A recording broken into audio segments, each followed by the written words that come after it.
नमस्कार, समाचार बुंदेलखंड में आपका स्वागत है। रुख करते हैं झांसी की खबरों पर।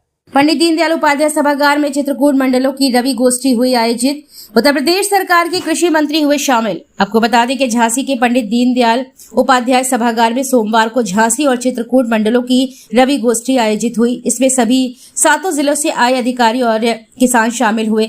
उत्तर प्रदेश सरकार के कृषि मंत्री सूर्य प्रताप शाही ने कार्यक्रम में मुख्य अतिथि के तौर पर हिस्सा लिया। उन्होंने कहा कि बुंदेलखंड के किसानों को दलहन और तिलहन की मिनी किट मुफ्त में उपलब्ध कराई जा रही है। गेहूं, अलसी आदि के बीज 50% अनुदान पर उपलब्ध कराए जा रहे हैं। यही कार्यक्रम सोमवार की दोपहर लगभग 2 बजे आयोजित हुआ। हमारा प्रारंभ हो गया है और आज झांसी और चित्रकूट मंडल की संयुक्त रूप से इन 7 जनपदों की यहाँ पर रवि के तैयारी की दृष्टि से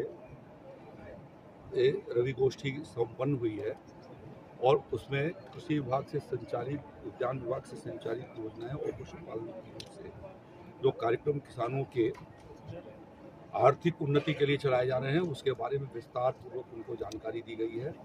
इस समय उन्नतशील बीजों को किसान कृषि विभाग उपलब्ध करवा रहा है और उसके लिए दलहन और तिलहन के बड़े पैमाने पर हम मिनी किट किसान भाइयों को चित्रकूट मंडल और झांसी मंडल के भाइयों को उपलब्ध करा रहे हैं, जिससे कि दलहन और तिलहन की खेती जो बुंदेलखंड की विशेषता रही है और उसे वही उसकी पहचान रही है, उसको और अच्छे तरीके से यहाँ के किसान कर सकें, इसलिए उनको निःशुल्क मिनी किट उपलब्ध कराई जा रही है। ऑनलाइन पोर्टल उसके लिए खोल दिए गए हैं और जिन किसानों को बीज चाहिए वो उसके ऊपर आवेदन पत्र दे सकते हैं।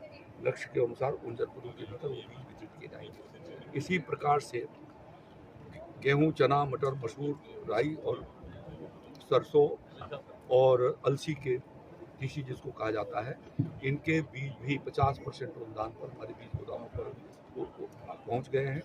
किसान भाइयों से आग्रह करना चाहूँगा कि वो बीज फाउंडेशन सीड या सर्टिफाइड सीड हैं और 50% अनुदान पर मिल रहे हैं, जिससे कि उनको लागत काफ़ी कम आएगी और उसका इस्तेमाल करें। विशेष रूप से दलहन और तिलहन की खेती की ओर बुंदेलखंड के ये 7 जनपद आगे की ओर बढ़े।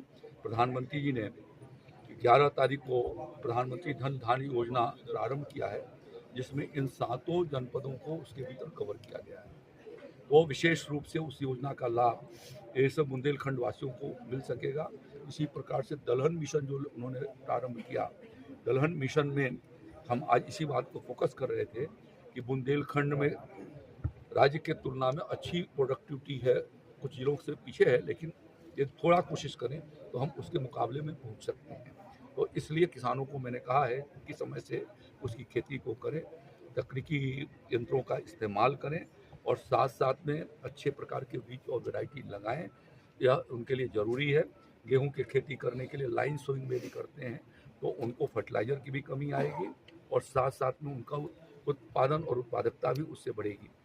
बुंदेलखंड प्राकृतिक उत्पाद के लिए पहले से प्रसिद्ध रहा है और इसलिए गो आधारित प्राकृतिक खेती को भी मिशन के रूप में यहाँ पर बढ़ाई जा रही है। मैं उम्मीद करता हूँ कि कुछ किसान भाइयों ने उस पर काम अपना प्रारंभ किया है। आगे आने वाले दिनों में इसका और विस्तार होगा और बुंदेलखंड प्रगति के रास्ते पर बढ़ सकेगा।